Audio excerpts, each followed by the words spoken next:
আর একটা কথা বলে দিই, তোমরা যারা শিমুরালি মদনপুর বা এইদিকে হচ্ছে রানাঘাট পায়রাডাঙ্গা থেকে যারা দেখছো, যেটু একটা তো কাজের অফার দিচ্ছ তুমি, বলো একটু অফারটা কি, কাজের জন্য কি বলতে চাইছো?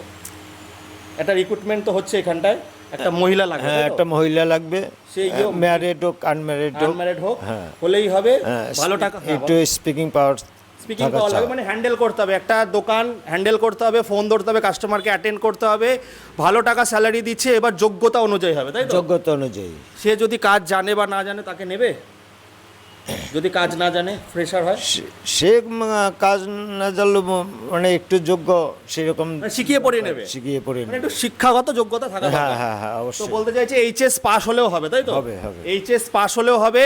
তোমরা স্ক্রিনে দেওয়া নাম্বারে কল করো, যারা পায়রাডাঙ্গা রানাঘাট মানে কাছে লোকালে হতে হবে।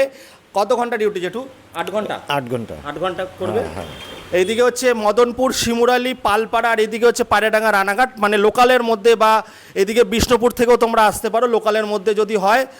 মাসে ভালো টাকা মাইনা আছে, যদি বেশি এক্সপিরিয়েন্স থাকে তাহলে বেশি টাকা পাবে, যদি ফ্রেশার হও তাও ওয়েলকাম, বাট একটুখানি শিক্ষাগত যোগ্যতা থাকা দরকার। চাকদা মডার্ন অটোমোবাইলস কিনে দেওয়া নাম্বারে কল করো আর চলে আসো।